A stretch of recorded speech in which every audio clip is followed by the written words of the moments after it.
Illinois' budgets have grown at a rate that is 25% lower than Trump's. Fiscal responsibility has defined our work with the Illinois General Assembly since my first day in office.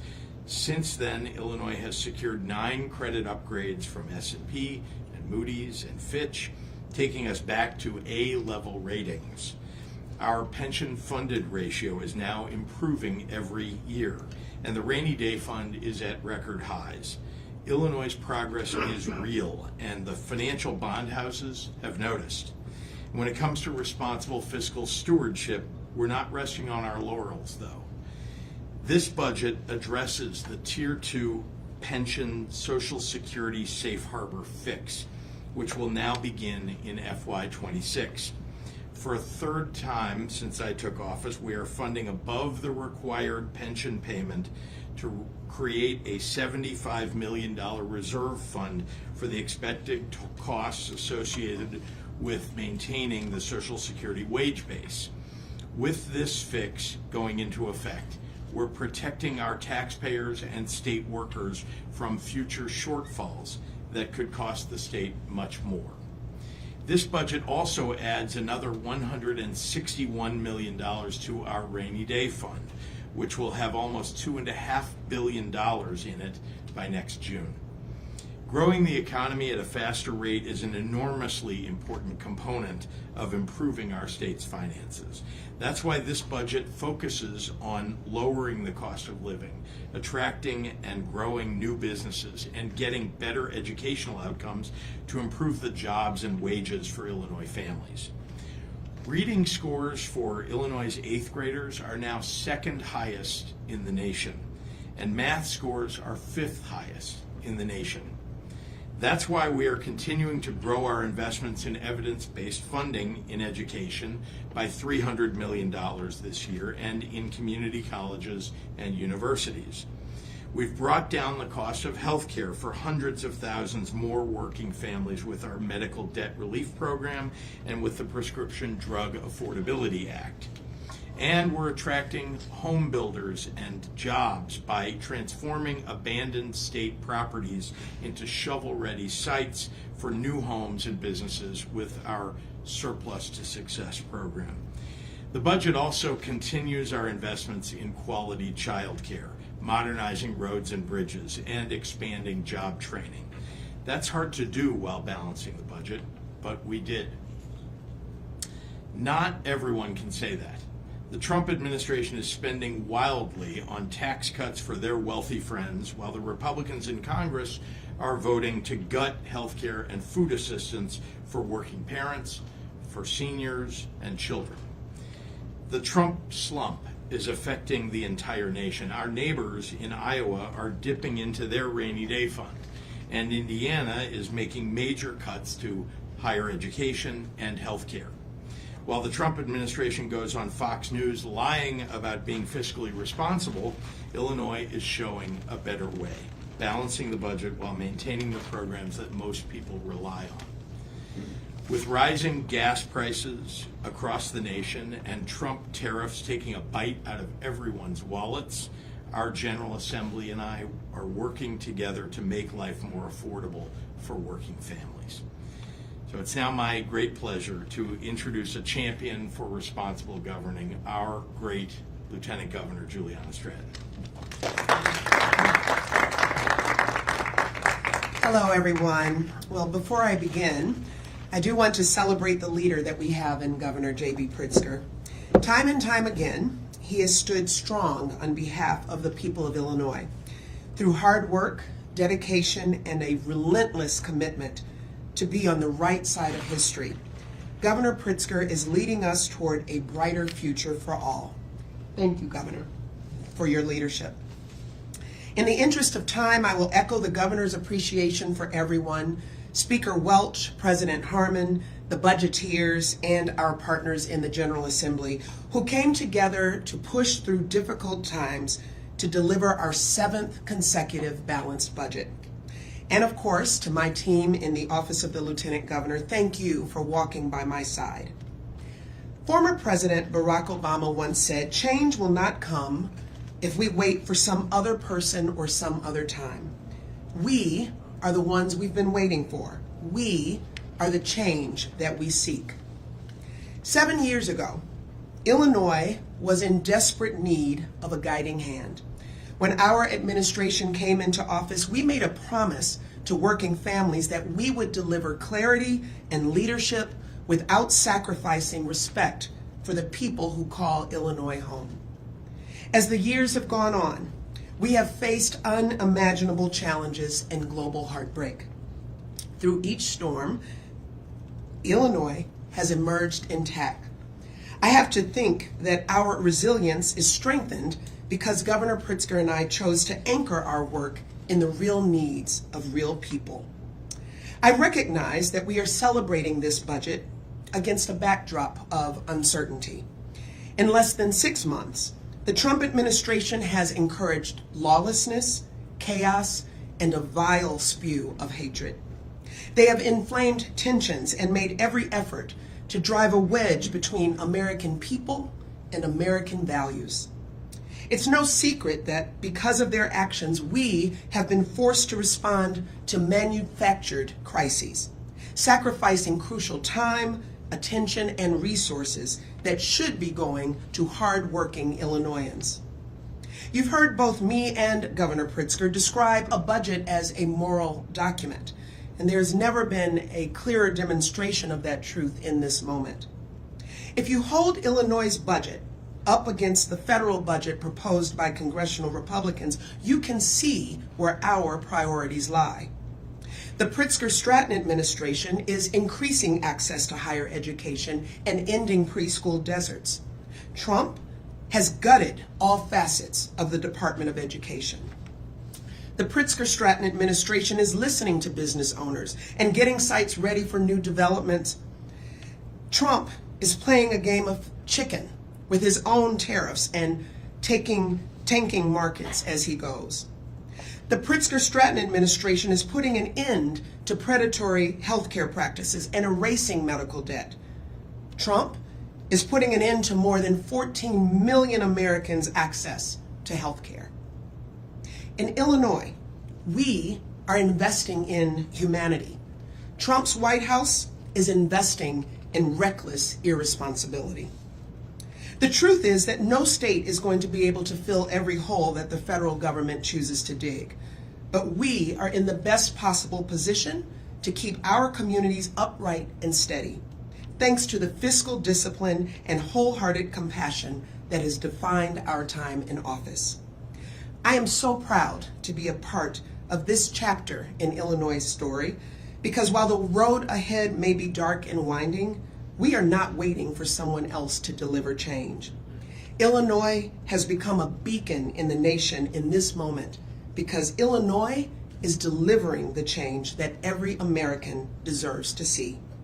Thank you, and it is now my pleasure to welcome one of our incredible partners in getting this done, Speaker of the House, Illinois Speaker Emanuel Chris Welch.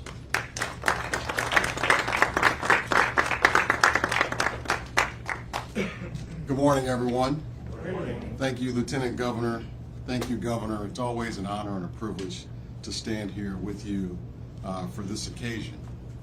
You know, at a time when so much feels uncertain, in a year when every element of this budget-making process has been affected by erratic and often cruel leadership from Washington, it really is my honor to stand here today with this group of leaders who have worked so hard to keep moving Illinois in the right direction.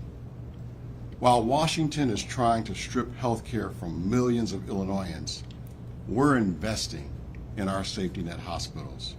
We're making prescription drugs more affordable for everyone with the Prescription Drug Affordability Act, and we're eliminating medical debt for tens of thousands of Illinois families. While Washington's on-again, off-again trade taxes create an unmanageable situation for our businesses, we're partnering with job creators through the AIM Illinois Incentives and Made in Illinois program. And while Washington has taken a chainsaw to resources families depend on, we're investing in affordable childcare, investing in our schools, and investing in safe communities. You see, thanks to the leadership of our governor and our lieutenant governor and majorities in the House and Senate, we can deliver this budget for the people of Illinois, prioritizing common sense and the common good for the people of Illinois. I want to thank a few of those leaders personally myself. Certainly I want to thank the governor's team for the great job they continue to do. But I want to thank our budget team. We had a whole new budget team in the House this year, and I got to tell you, they hit the ball out of the park. I'm just so proud of Majority Leader Robin Gable, Speaker Pro Tem Cam Buckner, Assistant Majority Leader Will Guzzardi, Assistant Majority Leader Evandina Delgado, and they had to put up with a new Chief of Staff and a new Deputy Chief of Staff, Clayton Harris III and Izzy Doble. Together, they truly accomplished something great in working with the governor's team and the Senate to put together yet another balanced budget, and I'm so grateful for them. Our House budgeteers, along with Governor Pritzker and our colleagues in the Senate, face the challenges and uncertainty head on, and the result is a budget that is truly balanced with no gimmicks, both fiscally and socially. We know that there are going to be more difficult decisions ahead. We expect Washington will continue to be dysfunctional because we know that the people in charge, that's what they want. They want dysfunction. And that's why this budget here in Illinois is so important, because this document is built around a fundamental belief that we're going to take charge of the things that we can control. That's what we can tell Illinoisans. We're going to take charge of the things that we control. A budget formed by the idea that we won't choose between being a compassionate state and a responsible state. We're going to do both. We're going to be compassionate and responsible. And a budget that recognizes our understanding that tearing things down won't make us great, but building something better can and will. On behalf of the people across Illinois, I want to thank all of the members and staff whose hard work made that possible. And specifically, she couldn't be with us here today, and that's our new budget director in the House, Madeline McCune. And Madeline, if you're watching this from where you are, thank you and your team for a job well done. And I want to also welcome one of those leaders who's my friend, he's my brother, Senator L.G. Sims, to the podium. Thank you all so much.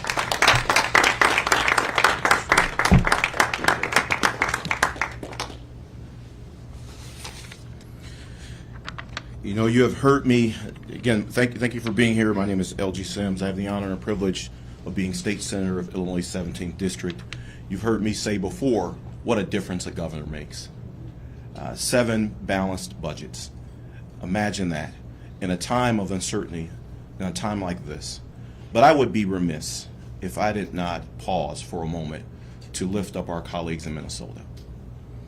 You know, we talk about the uncertainty and the vile rhetoric that has been created. That is now playing itself out in folks taking unquestioned action and committing heinous acts around this country. And that has now manifested itself in physical violence against people who just want to serve. So our hearts and prayers and thoughts go out to Speaker Emerita Horstman's family, but also Senator Hoffman's family.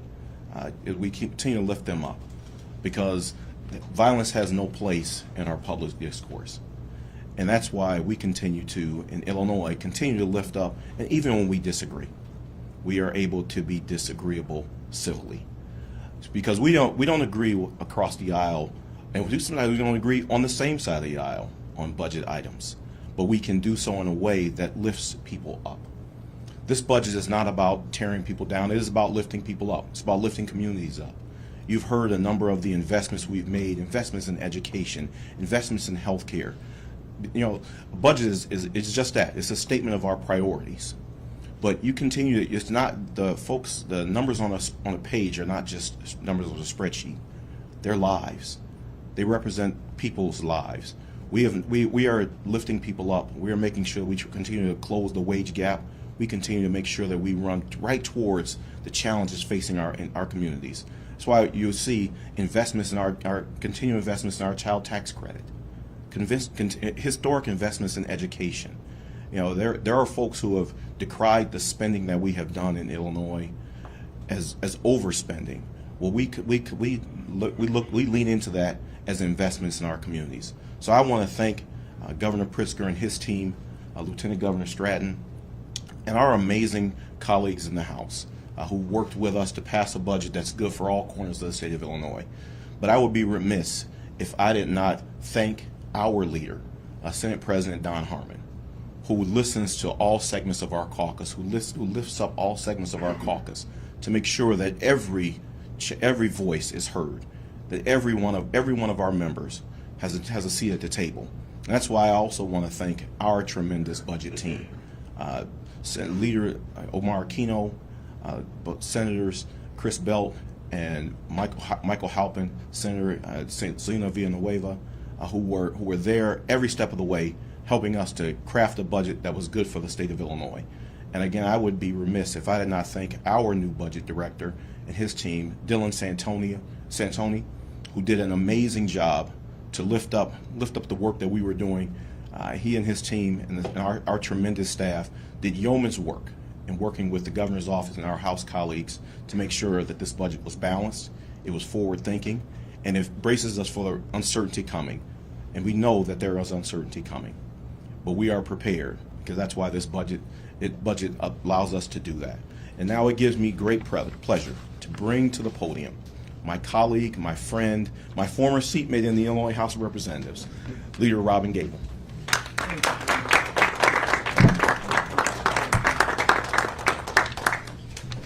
Well, thank you, Senator Sims. I still do miss you in the House and wish you were there with us, but appreciate all that you do in the Senate. At such an important moment for our state, it is because of the leadership of our Speaker, our Governor, our Senate colleagues, and my partners on the House Budget Team, Leaders Cam Buckner, Evadina Delgado, and Will Guzzardi, that we can deliver the budget Illinois needs right now. It took all of us working together to identify efficiencies and unlock smart new sources of revenue without adding to the burden of working people.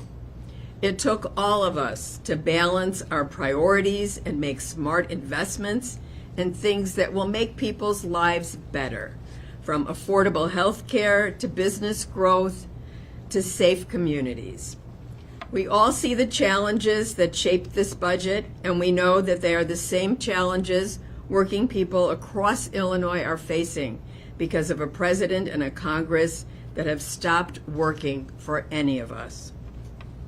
So we are going to continue to stand together, we're going to remain vigilant, and we're going to show people that here in Illinois, we're still working to build a brighter future for all.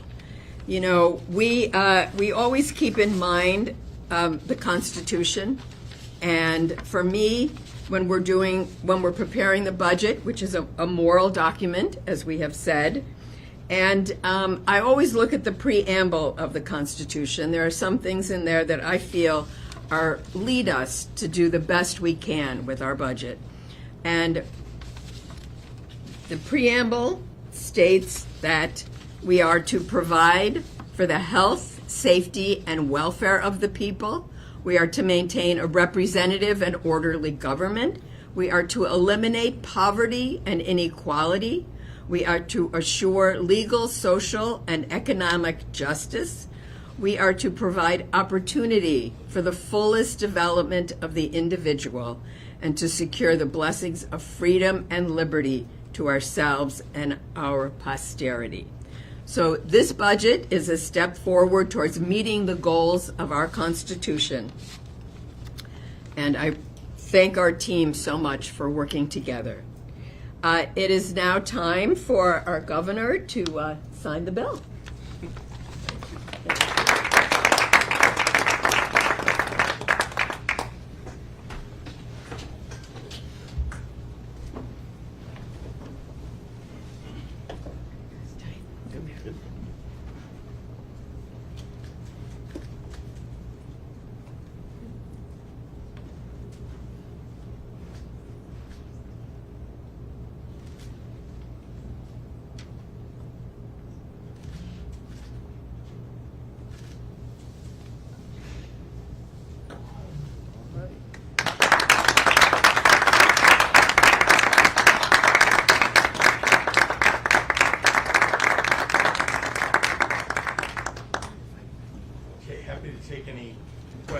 from members of the media. Hey, Governor. So this is regarding what happened in Minnesota, tragic shooting in Minnesota. The Washington Post is reporting that lawmakers from across the Midwest appeared on a list, possibly a hit list, I guess, maintained by Vance Volter, the suspect in the shootings, including those from Minnesota, Wisconsin, Nebraska, Iowa, and Illinois.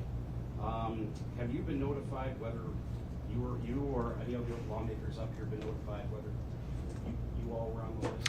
I've spoken directly with the special agent in charge here in Chicago of the FBI. I've spoken with, of course, our director of state police, who has been in touch with all of the federal authorities, as well as in Minnesota. And as I think you know, I've been in touch with the governor of Minnesota, who called me early yesterday morning. Let me begin by saying that no, there is not a hit list that has Illinois politicians on it. There was a list, as you may recall, that was in the car that was recovered before they arrested the perpetrator. And that list was referred to as a hit list. It has Minnesota politicians, as I understand it, on it, about 70 of them. Later, as the FBI and the Minnesota police were going to the various locations that this man lived, they recovered devices and other papers that had on them 600 names, more than 600 names, more of a hodgepodge. It wasn't a list of 600. It was literally like a few people here, a few people there, websites that he had visited, etc. But they put all that together, and I think out of a desire to be responsive to the media and to other inquiries, the FBI decided to put out the list, or at least the information about the list. Again, a hodgepodge of names that were put together, but not, as I have been told, a hit list of any sort. And the people who were among that very large list were not targeted in any way. They're not Illinois folks, like you said. There are Illinois folks like Iowa and others, but very few. And again, no one, the FBI specifically said to me that these people are not targets, and they certainly, now that he has been apprehended, are not they're not concerned about those people being targeted in any way whatsoever. Hi, Governor. Yeah. Sorry, let me get you next, Isabel. Yeah. Apart from this bill that you just signed, there was also a pension change that's going to cause the city of Chicago, short and long term, that the legislature passed. Do you plan to sign that? And also, just to follow up on Jared's question, were you on that broader list, even if it's not on the list? As I understand, I was not on that list. I can tell you, with regard to that bill, as you know, the city of Chicago has been essentially truing up over the years the pension systems to deal with the problem that is addressed by this piece of legislation. And so the legislation itself is really designed just to codify what already the city of Chicago had been doing. Marianne. Oh, I'm sorry. I've got Isabel next, and I'll get Marianne. Yeah, Isabel. As of today, the only elected officials who have successfully kicked Illinoisans off health care coverage during 2025 are you and the Democrats who voted for the bill via the elimination of HVIA. You've rightly said forcing people off Medicaid would simply shift costs to hospitals who can't afford it. How do you intend to mitigate this particular financial damage? Yeah. I just happened to have been in Minnesota. They also had a program that they eliminated, so we're not the only state. Lots of states have faced the challenge of budgeting and balancing their budgets this year. This was part of the challenge that we had to address. It was a program that had been growing significantly in cost. I do believe that everybody should have health care. I also know that we have to live within our means in the state of Illinois, and particularly because of all the mismanagement that's occurred over so many years. So we've got to rein it in and make sure that we're actually balancing the budget, and that was part of the decision that was made with regard to that program. As you know, we kept the program that's focused on seniors who are the most vulnerable. And it's true that when people don't have health insurance, that they often end up in an emergency room, and that can cost taxpayers more than the coverage that we might otherwise provide. We've got to work out how we're going to cover everybody in the state of Illinois, and that's something that I believe significantly is the job of state government and something that we'll continue to look at. Is it a priority to bring back that funding later next year if revenues allow it? Again, the focus here is how do we expand health care for everybody in the state of Illinois. So it's not specific to that program. It's really more about, and as you know, I've added hundreds of thousands of people who are U.S. citizens or longtime residents of the state to the rolls of Medicaid when they're eligible. And so I'll continue to do that work. Yeah, Mary Ann. Yes, thank you, Governor. If I could get your reaction to two things, two separate questions. But the first question is, in the budget is $1 million for the migrant shelter that was not built, as well as $40 million for Speaker Welch's Proviso West Sports Complex. Critics don't think that either of those are responsible expenses. Could both of you react first to the $40 million for Proviso West? I'll respond to both if you don't mind. First of all, we, as you know, we do projects all over the state. We have a capital program that's designed to assist with lots of different things. So when you pick out one project, yeah, that's one. But as you know, we literally are focused on building community centers, schools, university buildings all over the state. It's not unusual for us to do that. A second point you're asking about is that I think the Garda World, we had intended to not have to pay for that, and we believe that we were not obligated to pay anything.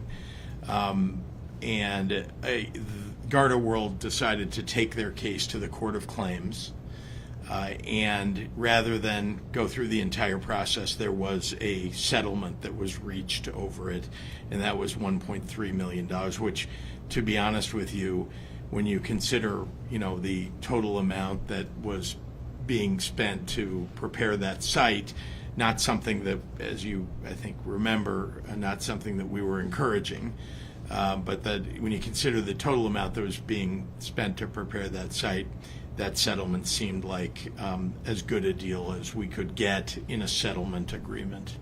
Could Speaker Welch respond as well to that $40 million? Because there are those who say that other districts have to have referendums.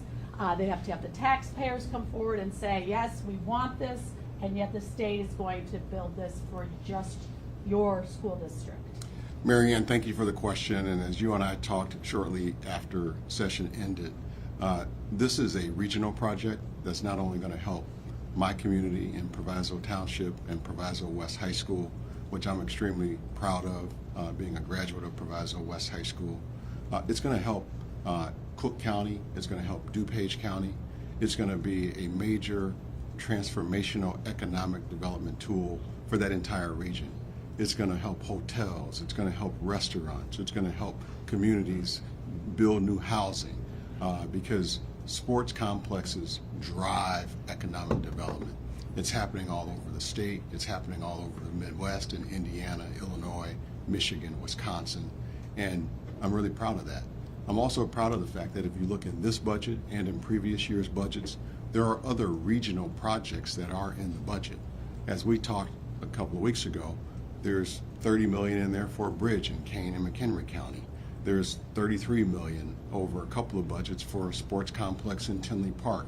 There's $34 million in the budget for Lane Tech High School for capital improvements. If you go through the budget, there's a whole host of these regional projects that are in there. And for those that are saying that their communities are overlooked, let me respond to that this way. My new Chief of Staff, Clayton Harris III, is here with me this morning. One of the things that we're proud of doing is that we took the minority leader and her Chief of Staff to dinner. And I turned to her and I said, "Leader, how can I help you? How can I help your members?" And her response to me was, "Don't expect us to vote for the budget. Don't expect us to get primary." Let me tell you, I vote for a budget because I want to help my community. I don't do something because I worry about the next election. If helping Proviso in the region that I grew up in is going to cost me an election, I'm willing to do that. I'm fine with that. But people sent me to Springfield to help the community, to help this state, and I'm going to continue to do that, and I'm really proud of it. Speaker Welch, while you're up there, could we follow up with a question for you just about the funding for mass transit? They've now put out their doomsday budgets with, planning for money from the state, but also planning for no money. What are the next steps? And what are you going to do to help in this mass transit? And will there be money voted on in time to help the RTO? Craig, thank you for the question. And first of all, let me answer that question by first thanking two people that are standing here today who are much more qualified to answer that question than I am. And that's leaders Evelina Delgado and Cam Buckner, who are my two appointed people from the House that's been leading on this issue, along with Representative Marty Moylan and our transit working group. They've been working on this for well over a year.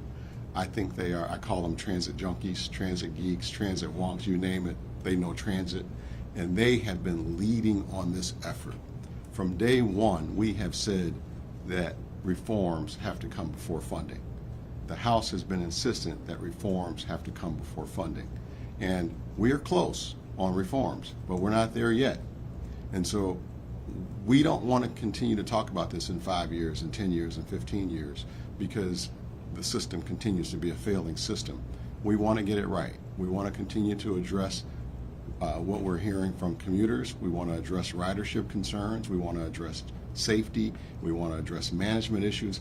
We want to get this right. And so it's important to go slow and get it right rather than fast and get it wrong. Funding doesn't... Transit are more interested in, are you going to come through with the money? Because that's going to keep it running or derail it. Funding doesn't run out to December 31st. We're back in session in October for veto session. We have time.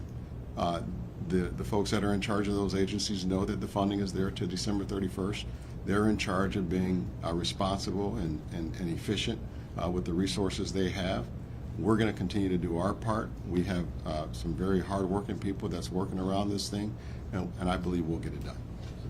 Are you saying there could be a supplemental budget by then? I mean, and if so, what kind of impact would that have on the current budget that you just signed? I'm just saying we're committed to addressing the transit issue, and obviously with that, at some point, we're going to have to address the funding issue.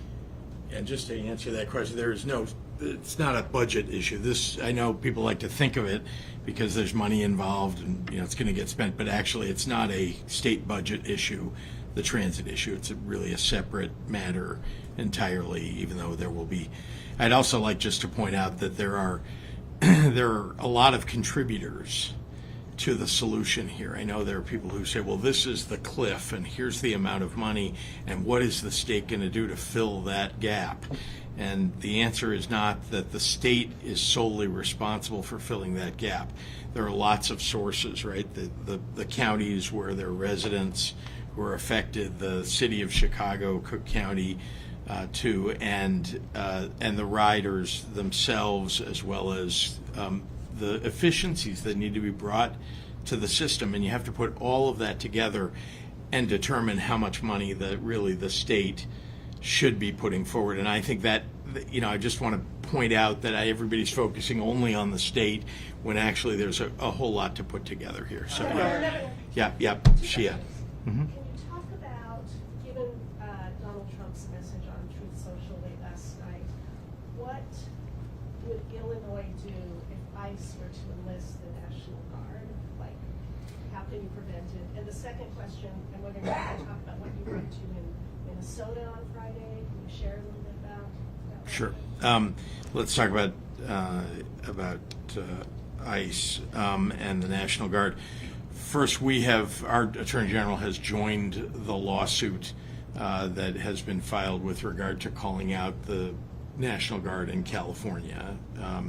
There are, as with an amicus brief, there are two titles related to the National Guard in code, in the law. There's Title 10 and Title 32. Title 10 is the president's right to call out National Guard for certain purposes, and Title 32 is the title related to a governor's ability to call out the National Guard for certain purposes. The president's ability to call it the National Guard really is almost entirely about foreign wars. It can also be at the border. But it is, and you know that we have National Guard troops that are deployed, for example, to Poland and other places around the world, to the Middle East and so on. And I regularly have attended those deployment ceremonies. That really is what the President of the United States, and I've been through 2 different presidents, do, and that's the usual use of National Guard. Calling out the National Guard on U.S. soil against U.S. citizens and residents is very unusual. And it is really supposed to be reserved for a true rebellion or insurrection. I'm just saying that is what the purpose. Yeah, I understand the President of the United States often breaches the Constitution and doesn't follow the law. And that's the point, I think, that one can draw from your comment. The fact is that, we have to rely upon the courts to rule on what's best. Now, there's been an appeals court, there's a circuit court, an appeals court ruling about this, but it has not gone yet to a point where we know actually how the president's powers will be rejected by the courts. We'll see. I do not believe that he will call out the national. I think he's seen that this has not gone well for him politically, and he's all about the politics. And so I think what he's done in California has really hurt him politically, and so I don't think he'll do it in other places. But we know that ICE is coming once again in force to cities across the country, and so we expect to see them in Chicago. I don't know exactly how big the force will be, but I do know that he has used other law enforcement along with ICE to carry out his ill-conceived mission to go after people who frankly are paying taxes and they're law-abiding and they've been here for many, many years. I think those are the wrong people to go after. We ought to go after the violent criminals. We ought to, people who get convicted of violent crimes, who are undocumented, should be thrown out of this country. They should be taken out of Illinois and they should be thrown out of the country. That is not what they're doing. Yeah. Oh, I'm sorry. Yeah, apologize. What was I doing in Minnesota? I got invited. Yeah, I got invited by Governor Walz and the Minnesota DFL. That's their Democratic Party, to be their keynote speaker for their annual gala. It was sold out. It was an amazing crowd, and so I was there on Friday night, actually with Speaker Hortman. And many other legislators and the governor, and so I was there on Friday night, and that's it. I got a call very early in the morning on Saturday from Governor Walz, who is a good friend, and called me to let me know what had happened just a few hours earlier overnight in the murders of the speaker and her husband and the shootings of the state senator and his wife. Governor, can you comment on why did NASCAR get $5 million in the operating budget? I'm sorry, what? Why did NASCAR get $5 million in the operating in the budget this year? I can't speak to the specific reason for that. I can tell you that our tourism budget in the state of Illinois has increased over the last 6.5 years since I became governor. Very importantly, it has brought enormous benefit to the state. Specifically, the investment in tourism yields revenue for the state that is vastly more than the investment that gets made by our tourism office.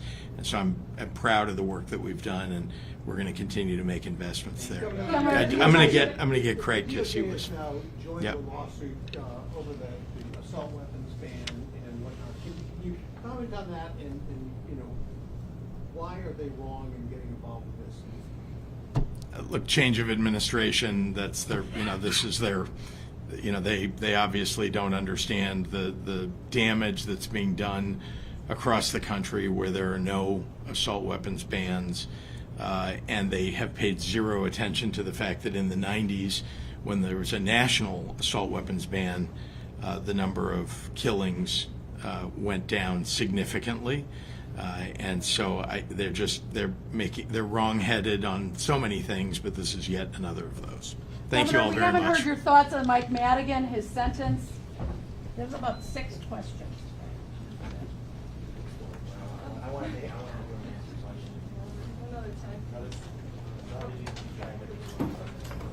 It's been almost 2 months since he took